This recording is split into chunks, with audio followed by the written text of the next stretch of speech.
Hey, what's up, Steelers Nation? I'm Tyler Feldman. The Steelers get a huge 27-22 win over the Ravens on the road.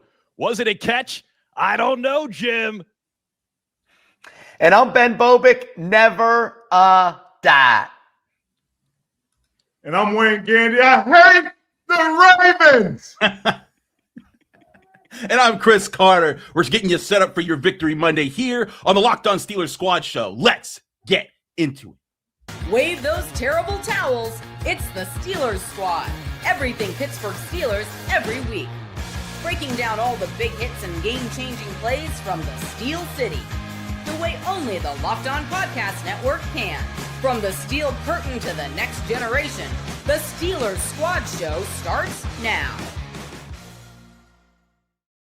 Yes, it does. This is the Steelers Squad Show, part of the Locked On Podcast Network, now the #1 sports podcast network. Today's episode is brought to you by FanDuel. If you want to be right in the middle of the action this season, visit FanDuel.com and place your NFL live bets all season long. Again, I'm your host, Tyler Feldman, and on today's show, we're talking all things Steelers, Ravens. The Steelers bouncing back in a big way, downing Baltimore in Baltimore, 27-22. And joining me on this live recap show with instant reaction, expert analysis, and so much more are these fine gentlemen. Sports anchor Ben Bobick, former Steelers offensive lineman, and Mr. Baltimore Ravens hater, Wayne Gandy, as well as Locked On Steelers daily podcast host and Steelers reporter for the Pittsburgh Post-Gazette, Christopher Carter. Gentlemen, Ben, you said it. Never a doubt. Well, I had some doubts. It was a great way in which the Steelers started the football game. Finally, DK, A-Rod, that connection gets off to a bang with that 52-yard pass play on the Steelers' first offensive play of the game. And then from there, it was a season-best game for DK. Aaron Rodgers looked clean in the pocket. And the Steelers, Chris, I'll start with you for your initial thoughts. What a ginormous win on the road against the Ravens to leapfrog them atop the AFC North. Walk in your trap, take over your trap, as the kids would say. The Steelers passing offense. And I think what's really important about this win is they did it in a way that went against what the Ravens undoubtedly game planned for. You remember last year when the Steelers were getting ready to play the Ravens in Baltimore for their rematch, and you saw their defensive coordinator putting on the board saying, oh, Russell Wilson's just three-pointers and layups. He has no intermediate game. And so they game planned it, and that was a game plan that kind of broke the Steelers. Well, in this game, we don't get the benefit of Hard Knocks being in the Ravens locker room and meetings, but we do get but in general, if I'm the Ravens and the Steelers haven't completed a ball of 20 yards or further downfield for 4 straight games, I am coming into this game saying, you ain't throwing to the flat, you ain't running the ball, you ain't getting any of this quick stuff, you got to beat us down the field. And Aaron Rodgers did that. And to me, that is a big difference from this year to last year, where Aaron Rodgers is able to hit them. And I think, honestly, it broke the Ravens for a little bit on defense. In the passing game, I think that led to a lot of their miscommunications, like the Jaylen Warren just catching the flat where he ran for 38 yards for a touchdown. And that, to me, was the big part of this game. And there's several big moments. Patrick Queen, I thought, was really good. Won't get enough credit because he doesn't have a sack or an interception or anything like that. But he did so much really good stuff in this game. Alex Highsmith, not just the sack that won the game, but throughout the game, several key stops, fighting in space, making things happen. James Pierre with his interception, really good coverage. Joey Porter Jr. with that break up in the end zone. You could point to a lot of different things as far as what you liked about this game. But the catalyst for all of it was Aaron Rodgers energizing the offense with the deep passing attack. All you needed was a few of those hits. They got 4 of them in this game, and that opened up everything else underneath, gave the offensive flow, gave the defense some swagger and a lead to protect, and they protected it. DK Metcalf, 7 catches, 148 yards, best marks of the season. Aaron Rodgers, 23 of 34, 284 passing yards, 1 touchdown pass to Jaylen Warren, a huge little pass and catch for the touchdown there late.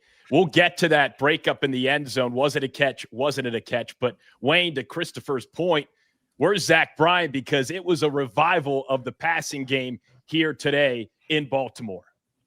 Yeah, I haven't been to the trap in about 35 years. I want everybody to know I'm on here as a fan. I'm not here for some expert analysis or any of that kind of stuff.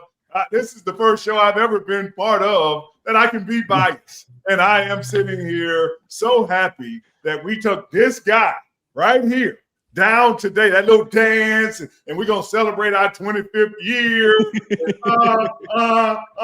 Take that, Ray Lewis. Take that back home with you in the Charm City, whatever y'all want to call it. The Steelers are in town, and you know what is up. I'm just happy to see the guys go out and play football. They seem to be in that mindset. I think we were hitting on it the other day about a team that just needs to go out and play loose. The coordinators seem to be in the groove of that. And all you Tomlin haters, I know we ain't got the Wayne's World yet. Thank you for that fuel to the fire. You're letting him off the hook. Now he can just go, why? You already fired me. So why not put some guys in the game? In Valdez, Scantling, a guy that's only been here 48 hours, in Thielen. Chris is right. The Baltimore Ravens have no clue what y'all are doing. Who are these guys? I don't have no film of this guy, even on the field. I just, he's not on the scouting report. I didn't watch any Adam Thielen tape from games. I don't know what y'all might be doing. And you took advantage of that, and you went out and you played. You never seemed like you were going to give up. And it's just here as a fan just to see this team be resilient. We throw that word around a lot, but to go into, and take over a stadium in which a division opponent that you're going to fight to the end with and win in that kind of fashion on all phases kicked in. I'm just happy to be a part of that win. And on this show with you guys, come on, Ben, let's go. I really thought I knew what joy was and what it was like to feel joy, but I had no idea. The joy that I get from seeing Wayne Gandy just slash on the Baltimore Ravens is absolutely hysterical. That ginormous win. And to Wayne's point, yeah, Ray Lewis doing his little dance, little celebration for the anniversary, more like Dancing Queen with the way in which the Steelers were able to take over the Charm City here this afternoon, right? Yeah, I'm so glad they dusted off that Lombardi and let him run out there with it too, because that certainly made a big difference in this game as well. Everybody in the crowd loved seeing that trophy out there. Thought that was going to be the extra edge, if you will. I just got feeling back in my right shoulder for my fist pump when I saw Alex Highsmith sack Lamar Jackson for the win, finally getting him on the ground that way. I mean, also, I want to talk a little bit about that last possession there, too. A lot of people like to get on Coach Tomlin about his time management. I mean, the Ravens were, for a minute there, were just almost like watching the clock tick off. And I'm like, are they going to get going here? Because, I mean, I know they've got bumped back on a holding call there early, but still, it's like you guys realize you have to go the length of the field and score a touchdown. But if you're just going to keep bleeding that clock.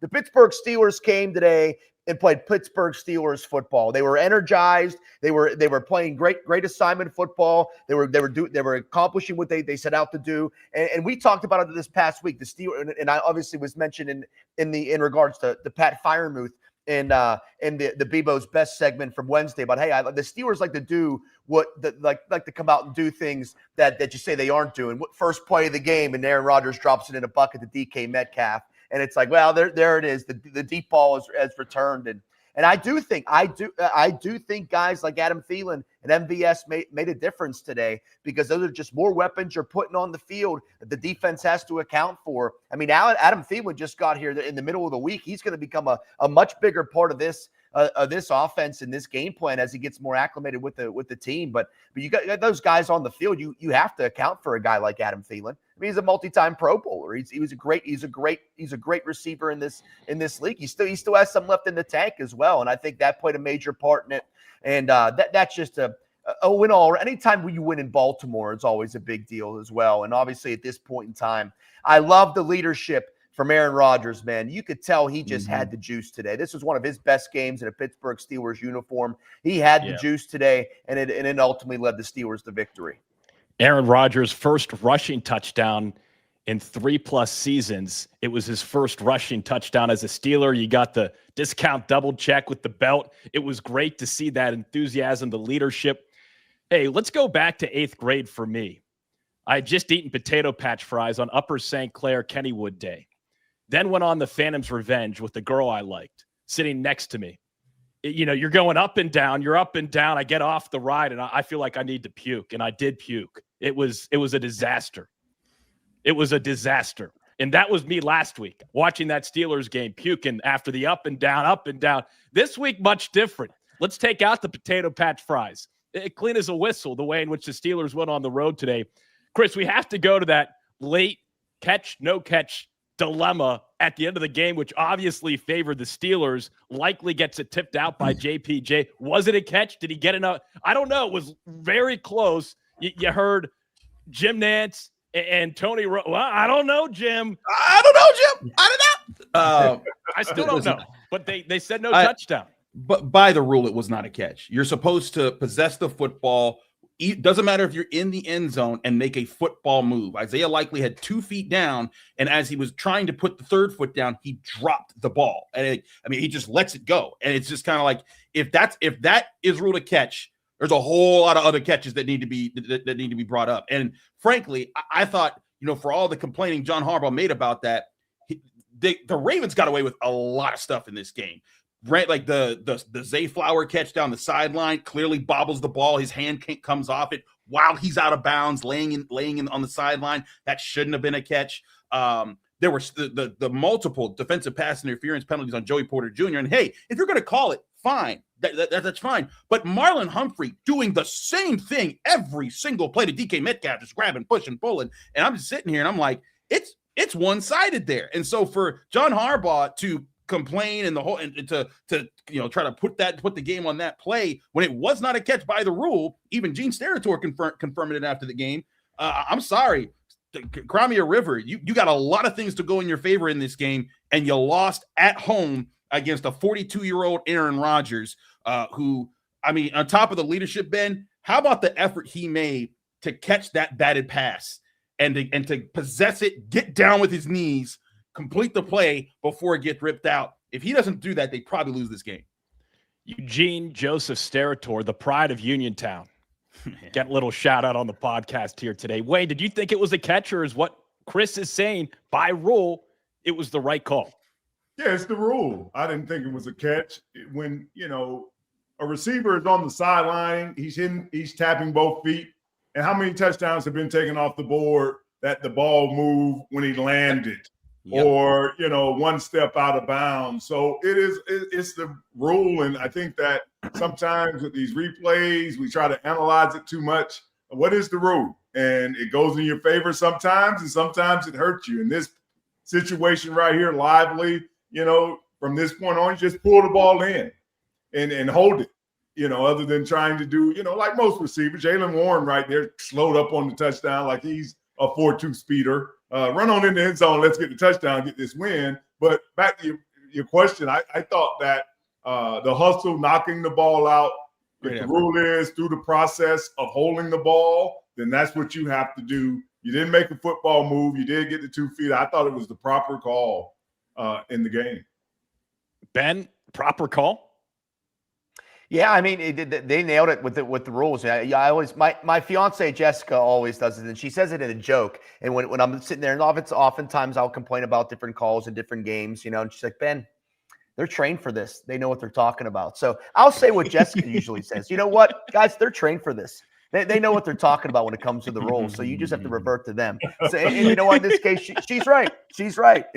And she's right about pretty much everything. So, no one's surprised here. But absolutely, man. And for all that JPJ did, obviously a couple of the calls he had today, that was just that's what we talk about, playing through the whistle. You hear that it's a cliche for maybe some young people in the game. In any sport, play through the whistle. That's why you play through the whistle. Even though he seemingly caught the touchdown pass, JPJ was still trying to get it out of there, and it ended up being a game-changing play. But in all seriousness, though, people will point to that play, and obviously it came at a pivotal point and late in the game and whatnot. But how I always revert to these things, or think about these things, is, hey, man, they had a full 60 minutes out there for that play not to become down to be so consequential. It wasn't their fault that, it was their fault that Lamar throws an interception and they didn't get the ball moving. Their offense didn't wake up to the second half. They had plenty of time for that not to be the big play. There's so much more time in that game for that not to be as big as it was. But ultimately, yeah, they're trained for this. But also, one person I would love to ask an opinion about or their opinion on this call is Jesse James. I'd love to hear what he has to say about this. But even with Jesse James, remember, he caught the ball, went to his knees, and dove forward into the end zone. That's 2 football moves that Isaiah Likely did not perform. And so that, I hear that because there have been several times the Steelers have been burned. That one most notably on a call like this, but this was even less than that. And so it's just I feel like it was the right call. Well, the first quarter is officially over here on the Locked On Steelers live reaction show. The Steelers with a huge 27-22 win over their AFC North rival, the Baltimore Ravens. Even better for the Steelers, the Bills scored 21 points in the fourth quarter to come back and beat the Bengals 39-34. So even more breathing room down the stretch here for the Steelers. A lot more still to come on this show here today, including Wayne's World, Bebo's Best, Carter Cares. That's next right here on the Locked On Steelers Squad Show. The holidays are officially here, which means gift hunting season is officially on. And if you want something meaningful, personal, and guaranteed to get a reaction, Aura Frames is the gift that delivers every time. It's not just something you wrap, it's a way to share memories because Aura isn't your average picture frame. You can preload the frame with photos before gifting it. So when they plug it in, the memories are already there. No apps to figure out, no setup headaches, just instant smiles. Who would I gift Aura Frames to? Grandparents, parents, newlyweds, my Steelers squad here, Ben, Wayne, Christopher, anyone who loves photos. Fiance Jessica, I mean, she knows about the refs, so she probably deserves an Aura frame as well. Endless uploads of pictures and 30-second videos through the Aura app. Add a personalized message right inside the frame so the gift feels thoughtful the moment it's opened. And hey, packaging comes gift ready. No price tag, no wrapping needed. It's a holiday gift that actually gets used, not forgotten in some random drawer. So for a limited time, save on the perfect gift by visiting auraframes.com to get $35 off. Aura's best-selling Carver mat frames, named #1 by Wirecutter by using promo code Locked On at checkout. That's AURA frames.com. Promo code Locked On. This deal is exclusive to listeners, and frames sell out fast. So order yours now to get it in time for the holidays. Support the show by mentioning us at checkout. Terms and conditions apply. All right, second quarter here on the Locked On Steelers Squad Show. The Steelers taking down the Ravens 27-22 in the Charm City this afternoon. A Week 14 masterpiece. The Steelers able to hang on. Hanging out with us here this afternoon is Ben Bobick, Wayne Gandy, and Christopher Carter. I'm Tyler Feldman. So glad you're with us here on this Sunday late afternoon as we break down this Steelers win. A big win now, 7-6. Ravens now 6-7. The Browns losing to the Titans, they're now 3-10. The Bengals losing to the Bills, they're now 4-9. So every AFC North team losing here today except the Steelers. Christopher Carter, what else do we need to discuss from this game here today? Real quick, I don't think that this Sunday 1:00 slate could have gone better for the Steelers because not only did they gain a game up on everyone in the division, Cleveland looking that soft at home. That could be a ticket because they have not won there since 2021. The Steelers need to win that game in Cleveland, in my opinion, to help close this season out. But not only that, of course, beating the Ravens help. The Bengals losing doesn't officially eliminate them, but now they have to win out, and the Steelers would have to fall to a losing record for them to even be in the conversation. So they get themselves some itch here. But also on top of that, even if the Steelers lose the division, they got some hope for the wild card because not only did the Colts lose, they lost Daniel Jones. If they tank the rest of the season and they finish 8-9, 9-8, and the Steelers, they'll have that tiebreaker over them. So there's that. I think the big thing is tonight you're watching the Chiefs-Ravens game, Chiefs-Texans game. Yeah, Chiefs-Texans game tonight. I think you want the Chiefs to win this game. They would advance to 7-6 with you. They bump down the Texans to 7-6 as well. And then at that point, the Chiefs would be 4-4 in the conference. The Steelers are 6-3. And their last remaining games are the Dolphins, the Browns, and the Ravens. The Steelers have it in front of them to push their path to the playoffs now. It was looking really murky after last week, but this win in Baltimore, there's a lot of pressure on the Ravens that if they go, that they have to go into Cincy, a team that just clobbered them in their own house. After this tough loss, they're going to be in trouble. And even after that, they still have to beat the Packers in Green Bay and a red-hot Patriots team, and then come back to Pittsburgh. The Steelers might have just put themselves back in the driver's seat. Wayne, how do we pump the brakes there, though, and understand that still got a game at the lines? I know that's NFC, AFC North battle. Obviously, a good situation for the Steelers, but as we look to this game in particular today, what else did you like from the Steelers, whether on the offensive side of the ball or the defensive side of the ball? Well, no brakes. Don't pump the brakes. Yeah. That's how we've gotten to this point as a team. This idea, this playing it safe. What did I like? I like the first play of the game. I like that we have to open up the offense. We're not giving guys a chance. I mentioned that some of these guys we're riding off, and I haven't seen it. It's not like they're dropping the ball. They're not even getting the ball. So I just love the physicality of both sides of the ball. I know in the run game, the Ravens had a couple of runs there that, gave up a big run to the backup running back. Derrick Henry, he did what he did. But when I watch the Ravens, because I feel like this is going to come down to them, they're at that tipping point where guys mentally check out. Derrick Henry came here thinking Super Bowl. Yeah. He came here after 8 years. He came here a Hall of Famer. And he came to solidify that with a ring. He's nowhere close to that. His body language, he's okay getting tackled. I watched Lamar Jackson. He's kind of, ridden this season off. He's in a quandary right now with what it seems like an injury that now he's not the Lamar. As age progresses, his coming from an injury, but that point in your career where you realize, I'm not a 4 anymore. Now what do I do? How do I get open? Those little things, he seems like he's hitting that wall. So what Chris is lining up to me is that another loss, then you'll find that they may only win 2 games here to finish the season. The same with the Browns, the same with the Bengals. You're talking about teams, even the Bengals, these teams had Super Bowl aspirations. They didn't have this idea that we were just going to be fighting to get a wild card. You're talking about the 2 teams in the division, Ravens and Bengals, they saw themselves playing on that second Sunday in February. So it's easy as an athlete, once those kind of markers are checked off, you start checking out. 2 men in a truck start showing up. You start preparing for the next season. So, but watching this game today, I was just enjoying the energy that guys, once again, it seems that what we missed from last Sunday to this Sunday in that loss was that we felt no energy from the team. And I felt that energy, that Steeler pride, that kind of idea. And I thought that the Ravens team, this game would bring that out because to me, it's the most personable. I know the Browns won, and maybe one time you guys are longtime Steeler fans, but I never felt that Browns thing, that it was some kind of ride. It was just a game.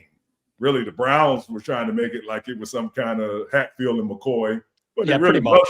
I mean, pretty much. But I felt that energy that they wanted to beat the Ravens. So I think this bodes well with a Dolphins team coming in here on a Monday night. Let's turn the temperature down. See if we can freeze some of this tune-up and save it. Yes, the Steelers, Monday Night Football next week at home against the Dolphins. We'll preview that game later on in this show. Derrick Henry held under 100 yards rushing for the 3rd straight game. He did finish with 94 rushing yards. He had a couple big runs late. Keaton Mitchell, the backup, the former East Carolina Pirate, had a big run, 55-yarder, but then he got banged up. So, Ben, what did you like either on the defensive side of the ball? Your man Pierre with an interception, a nice grab, so that was pretty sweet. And the Steelers continue to really be turnover kings in this season, which is really helping them.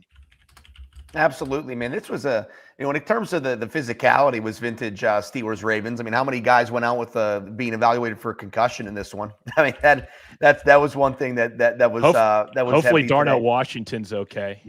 Yeah, absolutely. But I think, one thing I love was Patrick Queen, man. He was on the ground there being attended to, and it didn't look good there. I know he's been dealing with an injury, and it didn't look good. Next thing you know, he comes back in the ball game, and he's making the one of the big time plays, all covering Mark Andrews on fourth down there after the overturned call and turning the ball over on downs. I mean, that's just a gigantic play in the game, and great coverage from him, especially being that he was injured. I mean, he was so close to getting Lamar Jackson on the ground today. He did a lot of blitzing and did a lot of and whatnot. And so I think it definitely made Lamar a bit uncomfortable. And I think that's something he'll keep in his head of wanting to get him on the ground next time. But I loved seeing that from him today. You have to think that the team had to rally around that, man. When you see a guy like that going out knowing he's in pain, he's back in the game against his former team. Against his former team with the game on the line, 4th and short in the fourth quarter, and you're backed up in your own end. And here he is guarding one of the best weapons on the Baltimore's offense, and Mark Andrews. I love that. Yeah, you mentioned James Pierre. He was fantastic. Obviously, making the most of an interception there as well. And I just think I just love the energy, man. The energy on both sides was great. Even when they're in the Ravens, they did get a couple gash runs here and there, like you mentioned. Derrick Henry did have 94 yards rushing, but they were able to body the blows. They were able to body the blows and then come back and then only get him for maybe a 2-yard gain, or come back and crack down and get him for a short gain, even if he did get a little bit of a chunk play, which I think was they didn't let to their credit in the past, they let a lot of things snowball. At least in a lot of those bad losses they did. That's obviously was a much closer game, but they didn't let one big run snowball into, oh my gosh, we're getting crushed on the ground, and then the Ravens take over the game offensively. That's a great point. One of our biggest critiques has been this Steelers team does not take punches in the mouth in the second half well. They had lost 4 games this year against good teams where they had been up at halftime, and like they get that touchdown early in the third quarter, and you're like, is this happening again? But the defense kind of regroups. You get the 1 touchdown drive. The defense holds them to 2 field goals, standing tall in the red zone. And then those back-to-back drives at the end of the game where the offense gives you 3 straight 3-and-outs, but you give them a turnover on downs and then that sack with time expiring. That, to me, beyond X's and O's and schematics and all that stuff, seeing that fire and that effort like you were talking about, Ben, that makes all the difference in games. Wayne, do you feel like the hatred that you have for the Ravens is the same way that a lot of these Steelers feel inside that locker room about this team down in Baltimore? Well, some of the big pieces, Aaron Rodgers or Jalen Ramsey, those guys are new to this rivalry. So, you can't necessarily pick those guys as the people that would know, but I do know, as these two guys have alluded to, Ben and Chris, the energy level was just different. And when this Steeler team has excelled, it seems that it is playing with more on the edge. I was watching TJ Watt. Chris alluded to it as well last week, maybe the worst game he had. And then he's running Derrick Henry down 2 or 3 times from the backside. Yep. He's rolling the dice. Lamar, if you're going to pull it. But I'm going to get the big running back and get him on the ground. Those kind of plays are what really stood out to me, and just a team that seemed to be very focused. No interceptions, no fumbles, not a lot of offensive penalties to put them behind the sticks. Just a fluid game where you kind of saw what they were trying to do, dial it up, throw the ball deep, make some plays, defense, they're going to make some plays. You got Lamar Jackson. I think the Steelers know that about this team. They're going to make those plays. The thing you have to do with them is put them in that kind of idea of, do we go for the field goal or do we try to go for it on 4th and 5? That's where you want to put that team consistently. Because they have those kind of playmakers and they have that kind of quarterback. Great point. Several great points already as we near halftime here on the Locked On Steelers Squad Show, immediately following the Steelers' really big time 5-point victory on the road against the Ravens.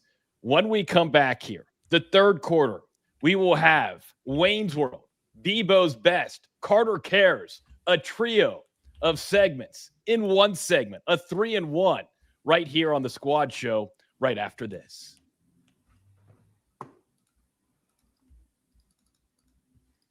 The World Cup is coming back to North America for the first time since 1994, and with 48 teams for the first time ever, it is going to be massive. But let's be honest, getting tickets is usually the hardest part. That's why the Game Time app is clutch, finally giving fans a real advantage when it comes to snagging seats. With Game Time, you can track price drops in real time, get alerts when great seats open, and buy tickets the moment they hit the app. It puts the power back in your hands and makes going to the World Cup realistic instead of impossible. You pull up the app, and the layout makes it so simple to scroll through matchups and compare seat views. Pick a game, tap a section, and have your tickets locked in within minutes. No confusion, no hunting for fine print. The seat view feature is a game changer too. You literally see what the pitch looks like from your exact seats before you buy.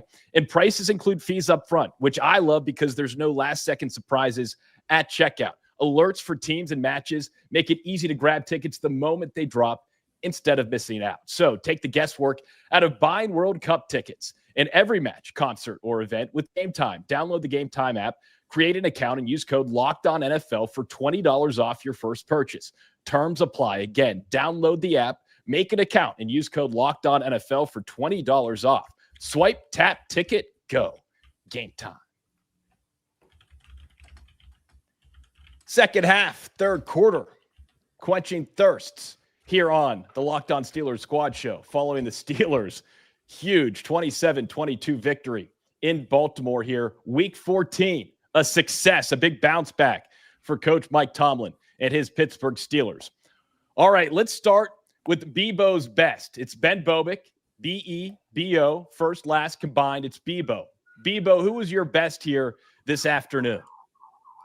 Brandon Echols, man. What a football game Brandon Echols played in the secondary for the Pittsburgh Steelers today, particularly in that first quarter. He had a pass breakup in the end zone. He had a sack on Lamar Jackson on third down. And then he also had made a great switch on a third down as well to defend Zay Flowers. I think he was just a guy that was locked in on his assignments in the secondary for Pittsburgh, and that's just going to be huge because you have guys that are really playing well in their roles there in the secondary, especially when you think about a guy like Kyle Duggar who didn't play in this game. That was a big deal for the Steelers. You got Jalen Ramsey back there at safety, Joey Porter doing his thing, James Pierre doing his thing, but Brandon Echols played a fantastic ball game tonight, and I think it was huge. I mean, really big plays there in the first quarter, and even that pass breakup in the end zone that was in the first quarter. I mean, if he would have got his head turned around, he might have been able to give it a go to intercept it because he had the inside leverage on the receiver, man. But he was superb today. That's what you want to see from a guy like him. And I just thought he was a big factor. Those are the type of, you think about all the big time players. We talked about Rodgers. We talked about DK Metcalf making plays, obviously, and the guys that make those big plays. But it's those role players that play their role so well that lead to victory, because every little thing matters in a game like this against Baltimore. And Brandon Echols was really good in his role today. He stepped up to the plate, made big-time plays when he needed to, particularly on third downs. They got the Ravens off the field, kind of stunning their momentum. Brandon Echols, man, Bebo's best. Bebo's best Brandon, if you will. Triple B. Bebo, future mayor of Pittsburgh, Ben, just so people understand and don't forget. That was Bebo's best. Thank you, Ben. All right, let's go to Wayne's World. Wayne, inside your world, watching this game, what stood out to you most? Mike Tomlin. Ooh. You know, in my career, unfortunately, and I do say it unfortunately, in those 15 years, I had 9 head coaches. Wow. 3 with the Rams, 1 with the Steelers, 3 with the Falcons, and 2 with the Saints. 9 head coaches I had in that time period. This kind of game is when they usually walk in and the speech is about how, when I get fired, half of y'all going to be gone with me, right? And it's a true statement, because when you look at a roster, usually about 2 years after a head coach is gone, about 70% of the roster is flipped over. That is true. It doesn't matter whether you big weight, they start getting your contract. A lot of that goes with the head coach. I say that with Mike Tomlin because everywhere I went this week, Mike Tomlin being a good, solid person was not getting him out of people's feeling like maybe it's time to move on. And that's it. I'm not in Pittsburgh like Chris and those guys. I'm talking about in my little area. It usually is, no, man, we need to keep Mike. And then everybody's looking at me like Mike needs to leave. And to me, it gave Mike this idea. To me, it lets him play a little looser. The game, it just seemed like the Steelers were in a mode of why not? Why not blitz? Why not throw deep? Why not let Aaron Rodgers run a touchdown? Why not? The rails, the safety rails, the training wheels seem to be off the cycle today to me. And that's how I feel like they're going to have to play these next 4 games. That's how they can go into the playoffs and win a game. Be a little different. Stop letting people feel like you're going to kick for 3. You know, if you get in the, you're going to take the 3. That's the Steeler. That's the Mike Tomlin way, right? You get to the 10, it's 4th and 3. What do? We kick for 3. Well, you got the Wizard of Oz, so it's hard to blame him. And now it just feels like you have weapons. Let them try to win the game. Lose your job trying to win. And I think that's what I felt today. That's what I was like, that's why I said the first play set the tempo for me. Like, they're going to try to win today. I didn't care whether he completed the pass. I just love that it was, here's our best receiver. We're going to give him a chance to make a play and throw it up there. And to me, we sometimes forget that gets the attention of the players. It wasn't just lip service in the meeting room that we were going to play on the edge. Oh, you're serious. Oh, we really are. That Dan Campbell kind of mindset with the Lions. So we really are going to, we're going to be in certain situations where I used to do this, that I'm open to suggestions of how to win this game. And that's the mode I feel like the Steelers either win the 4 games that's left or lose them. But stop doing that little where we kind of, did we play good mindset? And I'm telling you, as a guy in the locker room, the head coach, he really, by his attitude and the play calling, he can set the mindset of how his team is going to play today. Man, I love diving into Wayne's world. I felt the same way. Bomb on the first offensive play. Let's friggin' go. All right, 2 down, 1 to go on this 3-on-1, 3-in-1 segment here in the third quarter. All right, time for Carter Cares. This is where the Christopher Carter shares with us what he's caring about. In regarding this game, Chris, what do you care about most? Hold on, Chris. Hold on, Chris. Ben, flip your collars up while Chris, showing me you're excited, baby. We won today. That's what I'm talking about. Okay, Chris, let's go. Hey, Ben, Wayne's just looking out for you there. Yeah, I feel that. Guys, I'm going to point to a take and a feeling that was put out there by a lot of people this week, and it was that the Steelers shouldn't win this game because then it just prolongs Mike Tomlin, and they should lose this game because if they lose this game, it's better for them because then they can just move on from Mike Tomlin if they lose this game. And I'm sorry, that is the biggest loser take I have ever heard in my life. The Steelers should lose. It should they'd be better if the Steelers just lost out and just didn't put an effort here. It would be better if they walked in, looked like complete dorks against their division rival instead of beating them in their house and potentially putting them on a slide to be jettisoned out of the playoffs and maybe get John Harbaugh out of Baltimore, put them in a tough place, make that place implode where they've had an MVP quarterback with a superstar running back and a bunch of other key playmakers. Maybe put your biggest rival, the biggest thing that's been in your way for years, into some disarray. That we did not talk about that there was so many people focused on the Steelers, they shouldn't win this week. I'm sorry, that is the biggest loser take, and I give kudos to all the Steelers fans that were like, no, that's ridiculous. I want my team to win. I want to see them there. And Wayne, it goes to what you're saying, man, with Mike Tomlin. Like, You don't throw these games. And Mike Tomlin isn't trying to finish in the middle. The fact of the matter is that the Steelers have had lackluster rosters. It happens when you have a really good roster that gets overturned and then ages out, and then you need to rebuild again. The Steelers have been in that. The Steelers have also just been fortunate to not be in the bottom of the barrel while doing that. They've overachieved in several years, and that's why I think a lot of people get on Mike Tomlin, because they can't point to him for the losing season. And people are so hoping it finally happens. I remember people were starting Mike Tomlin losing season clocks, back when they started 1-6 or whatever in the season without TJ Watt. People are so hoping for it because they want to finally say that Mike Tomlin is a bad coach, but he's not.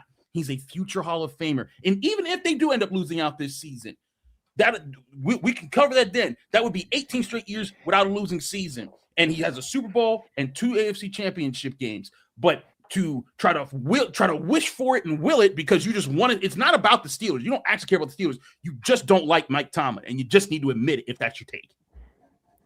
Chris, deep breath here after that.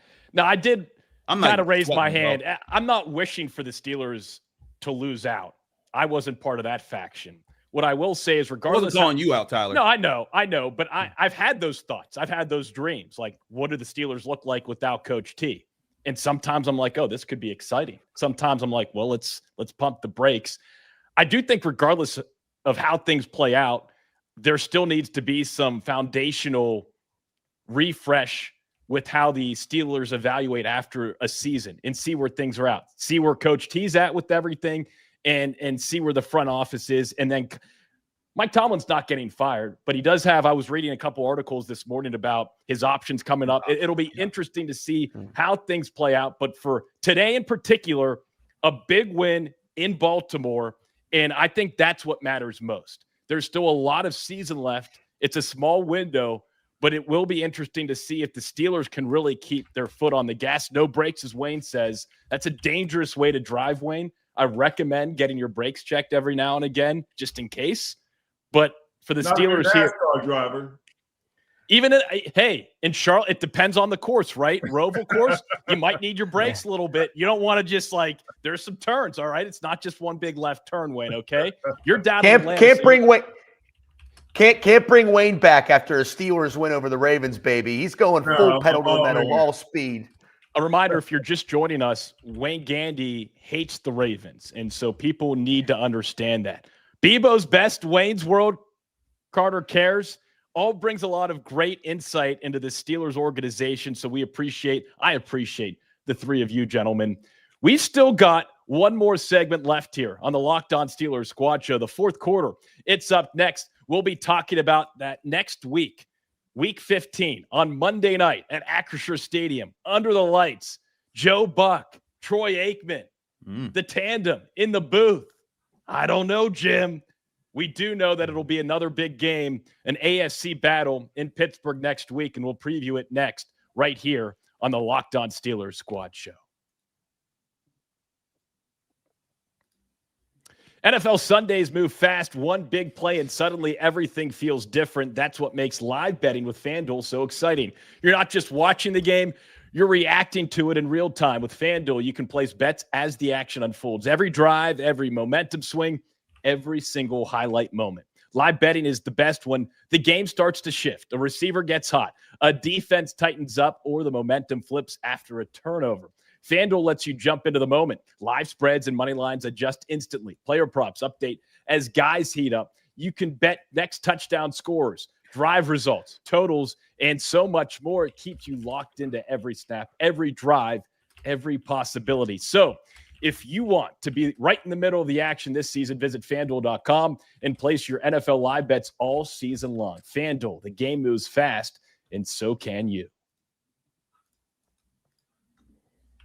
Fourth quarter on the Locked On Steelers Squad Show, immediately following the Steelers' 27-22 win over the Ravens here in Week 14, the first of two matchups against Baltimore toward the end of this season. Ben Bobick, Wayne Gandy, Christopher Carter. I'm Tyler Feldman.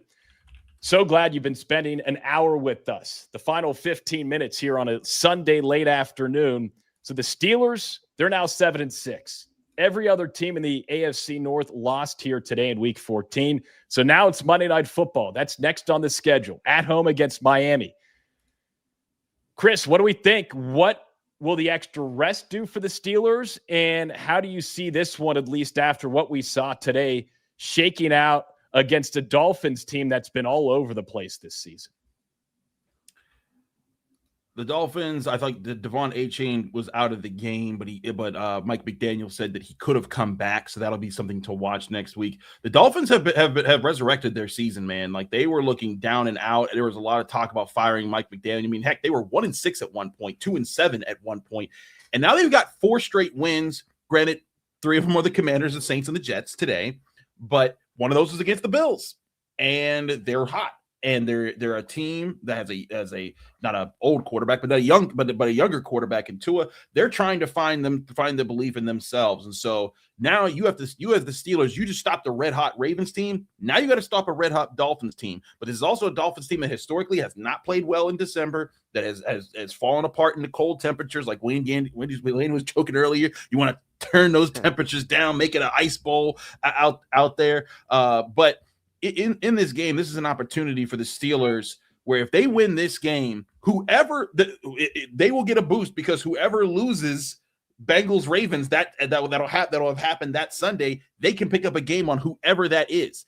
And if it's the Ravens, you basically put yourself in a 2-game lead against the Ravens with a tiebreaker with 3 games to go, and their 2 games before playing you are the Patriots and Packers. Your 2 games before them are the Lions and the Browns. Lions definitely tough, but Browns maybe not in the picture as much at that point of the season. But there's a really big opportunity here. But I think the big thing here is this Steelers team found a way to get the passing game going with the deep game. They need to find other ways to win. It can't just be the same thing next week. They've got to get intermediate passes working. They've got to get the run game back. As Wayne, I know that you're probably hyping on that as an old lineman, but more reserved today because of the win.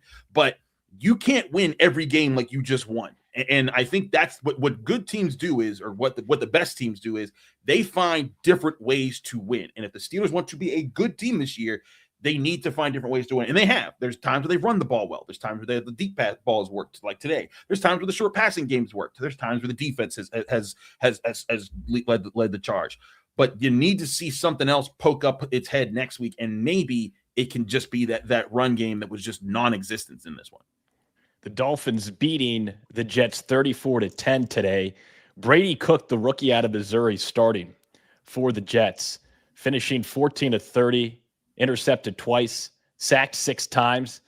Wayne, to Chris's point, he started? I thought it was. Did he start, or did he pump? Did he come in for Tyrod? Did Tyrod get banged up? Yeah, I think I think he did. Tyrod got knocked out early. Gotcha. And then they were thinking about putting in Justin Fields, and I think then they put in Cook. That's why we have the ombudsman, Christopher Carter, on the show to correct any mistakes. Thank you, Chris. Hey, anyway. Who knows what the quarterback situation was today for the Jets. For the Dolphins, though, they really took it to the rookie once Tyrod went out. 4 straight wins, Wayne. What will be a key, looking a little bit far out from that game Monday night, for the Steelers to keep things going, to try and figure out and stay atop the North and push for the playoffs here late in the season? Old-fashioned football, run the ball and stop the run. Run the ball is the switch up from this game. Going out, playing physical with the Dolphins, get on them early, make it miserable. It's late at night. Nobody wants to be out there, not even the Steelers players themselves. I'm just used to the temperature. We don't want to be there as reporters, trust me. But you run the ball, you get the tight ends back mixed into it. You go over top with DK. And then on the flip side, defensively stop the run. It's something that you haven't done here in the last 2-3 weeks as a hold.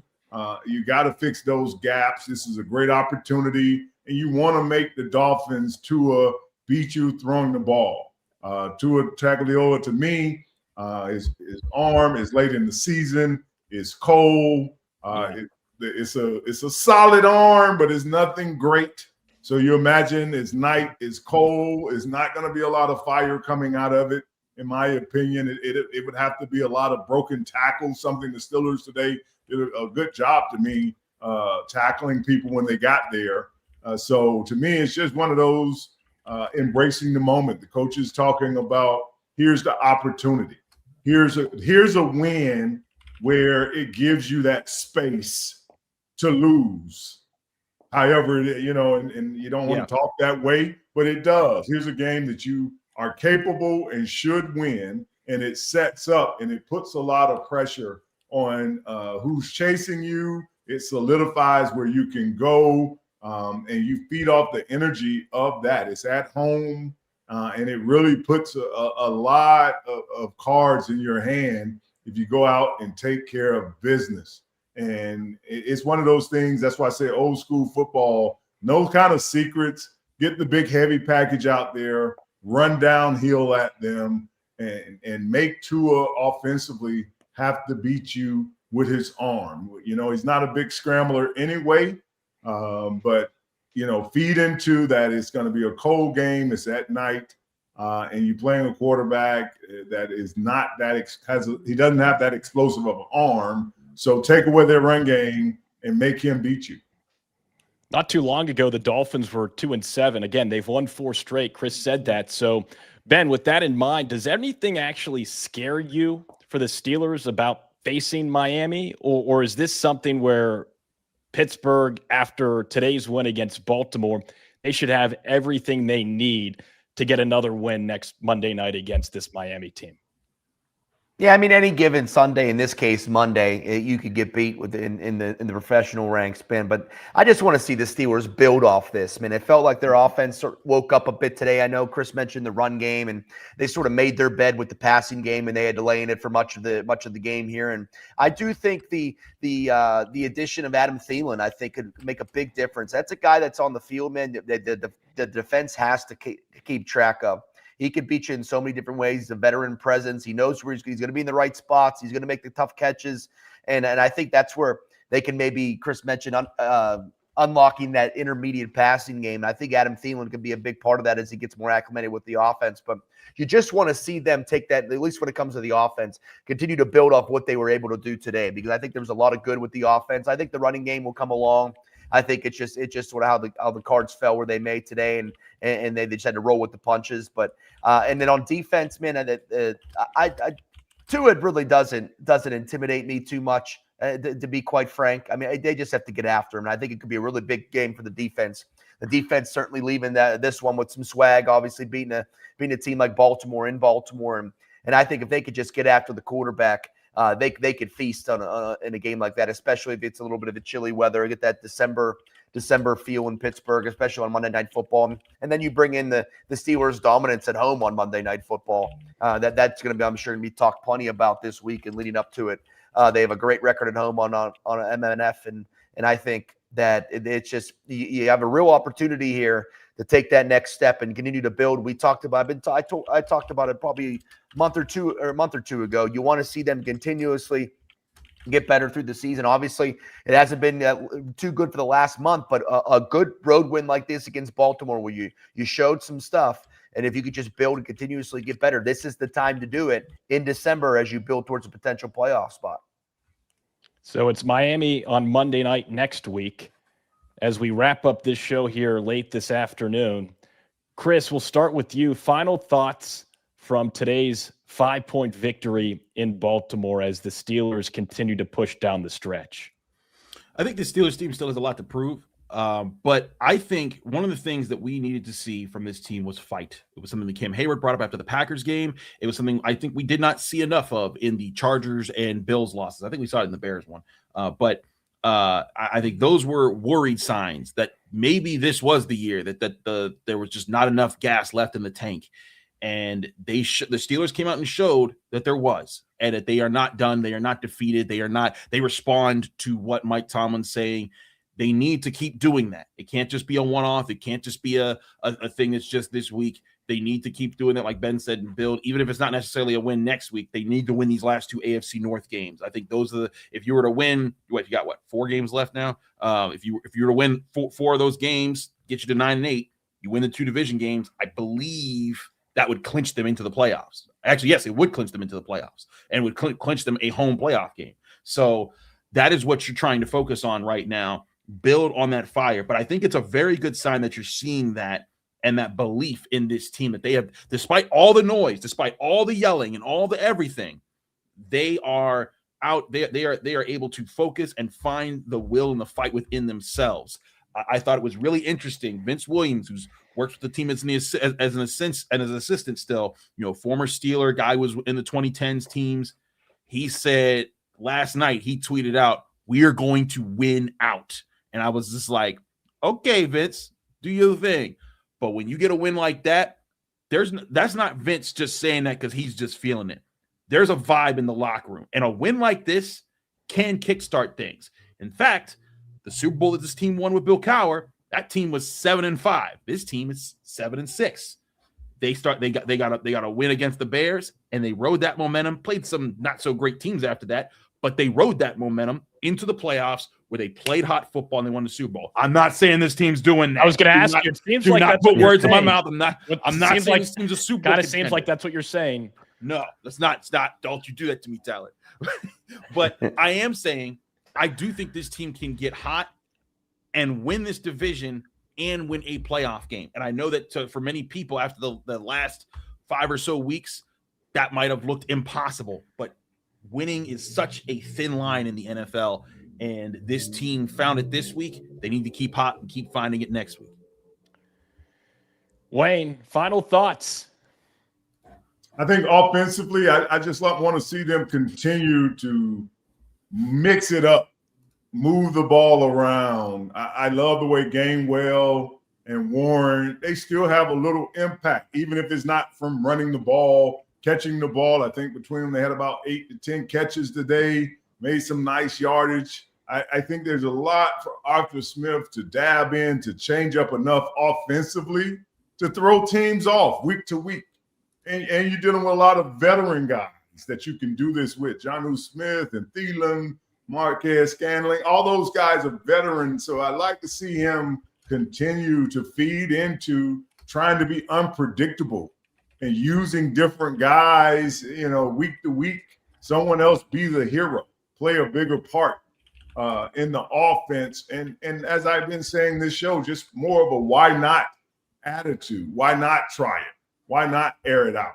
Why not get the guy the ball? Why not run a certain package at a certain time? Just a little more freedom to everybody to go out and be able to feel like the ball it might be your number. I think sometimes some of these guys got lost in feeling like the ball wasn't going to come to me. The second and third receiver, they break the huddle and they realize, okay, the ball is not coming back on this side of the field. So they're lackluster in their effort, their routes. Now you have different guys that you're able to work the ball to. And I think the opportunity, it's all about seizing the moment. You got 4 games, and here are the Dolphins. It's week to week, and here's the opportunity to really get on a team that you're equal or better than and win a game that could put you in a bigger situation next week. The Bengals go out and they beat the Ravens. What does that do? What kind of turmoil does that spend on them as the season kind of goes down? So I just love the energy, the effort, and the leadership that seems to have resonated this week. 4 games left for the Steelers. Monday night next week against the Dolphins, still fighting for a playoff spot. Then at Detroit, Lions fighting for a playoff spot. Yep. Browns eliminated. That's 3 weeks from now. And then that final week against the Ravens. So, Ben, as you think about that, final thoughts from this game today. Let's ride this wave, man. Let's keep this momentum going. Let's keep this energy up. Let's keep everything moving forward and continuously getting better. It was great to see that effort at any time you beat the Ravens, man. That's big time football right there, especially in this context. So I think it's a really good sign of where they could be heading. I can't wait to see what they do on offense. I really do believe that they're evolving a bit on that side of the ball. In the defense, just keep doing its thing. It's finding its way with the guys they have. And you know what? Let's go and get a primetime win this year, huh? I mean, what are we, 0-3 in primetime this year? We get an opportunity on Monday Night Football. The eyes of the world watching Pittsburgh's at the confluence of the 3 rivers. The Pittsburgh Steelers are playing in prime time on Monday night. Let's go get a dub. Little renegade on a Monday night. in Pittsburgh. Yeah. Fire me up. Fire me up. Hey, a reminder, you can listen to the audio of today's show on the Locked On Steelers podcast channel.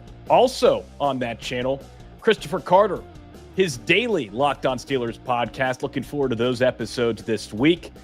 You can get that podcast wherever and however you podcast. And Steelers Nation, if you enjoy this conversation twice a week, like, subscribe. It helps us out, and we thank you for that help. That'll do it, though, for this Sunday Baltimore Ravens victory live recap edition of the Locked On Steelers Squad Show. 27-22, the Steelers over the Ravens in Baltimore. For Ben Bobick, Wayne Gandy, and Let's go! Let's go. Let's go. I'm Tyler Feldman saying good night, and hey, here we go. We'll see you next time Wednesday night to preview that Steelers-Dolphins Monday Night Football matchup.